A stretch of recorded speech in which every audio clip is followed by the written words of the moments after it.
Raipur airport पर पश्चिम बंगाल दौरे से लौटे छत्तीसगढ़ के डिप्टी सीएम विजय शर्मा का बीजेपी कार्यकर्ताओं ने भव्य स्वागत किया। इस दौरान उन्होंने पश्चिम बंगाल चुनाव, घुसपैठ और ईवीएम विवाद पर बयान भी दिया। विजय शर्मा ने कहा कि पश्चिम बंगाल की जीत देश हित में जरूरी थी और वहां की जनता बदलाव चाहती थी। उन्होंने ईवीएम पर सवाल उठाने को गलत बताया। साथ ही उन्होंने घोषणा की है कि 45 दिनों में बॉर्डर निर्माण के लिए जमीन उपलब्ध कराई जाएगी। उन्होंने बताया कि 19 मई को जगदलपुर में बड़ी सुरक्षा समीक्षा बैठक आयोजित होगी।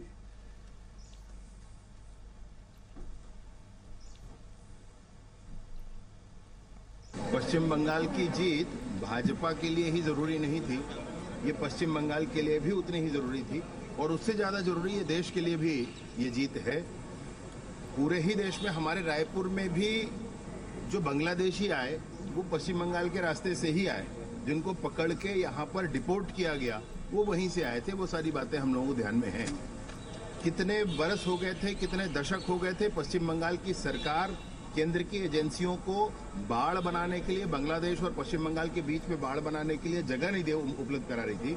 अभी जाकर हमारे घोषणा पत्र में ये है कि प्रारंभिक 45 दिनों के अंदर ही केंद्र के उन एजेंसियों को जो बाढ़ बनाना चाहती है उनको वो भूमि उपलब्ध करा दी जाएगी।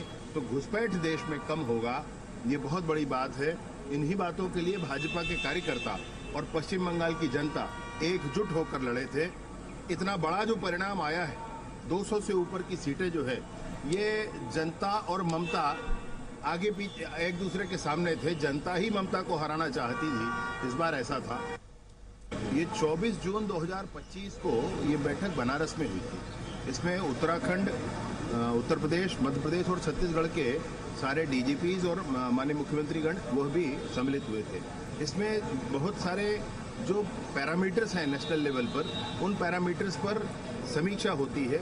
विशेष रूप से जितनी भी सुविधाएं केंद्र और राज्य मिलाकर देती हैं उनकी समीक्षा होती है। वो समीक्षा पहले हुआ नहीं करती थी, अब देश के विभिन्न राज्यों में एक एक करके होती है। ये विगत वर्ष मेरे जैसे बताया आपको बनारस में हुआ था और इस वर्ष ये जगदलपुर छत्तीसगढ़ में होने वाला है 19 तारीख को।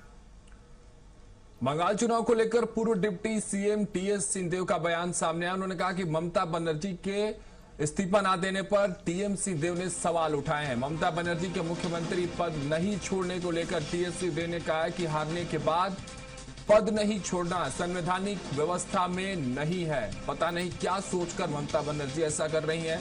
सदन का कार्यकाल सिर्फ 5 साल का ही रहता है। बहुमत जिन्हें मिला है, राज्यपाल उन्हें सरकार बनाने के लिए आमंत्रित करेंगे। तो ये बयान टीएस सिंहदेव के सामने आया छत्तीसगढ़ से।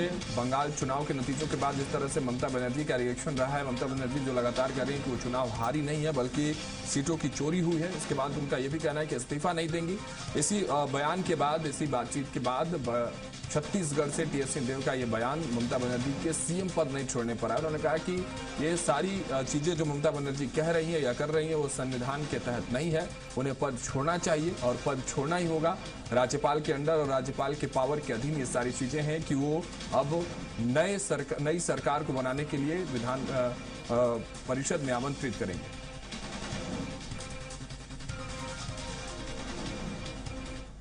जी, ऐसा सुना मैंने, पर संवैधानिक व्यवस्था ऐसी कोई नहीं है। 5 साल तक सदन का कार्यकाल रहता है और 5 साल बाद वो समय समाप्त हो जाता है। वैसी सब स्थिति में गवर्नर या तो कार्यकारी मुख्यमंत्री मनोनीत करते हैं या अगर केंद्र से राष्ट्रपति शासन लागू हुआ, गवर्नर रूल लागू हुआ तो फिर वो हो जाता है। आज के दिन तो स्थिति अलग है कि चुनी हुई बहुमत की एक सरकार है, तो सामान्य रूप से गवर्नर उनको आमंत्रण देते हैं जिसके पास बहुमत है और वो फिर अपनी सरकार का गठन करते हैं और सरकार का गठन के बाद शपथ हो जाता है।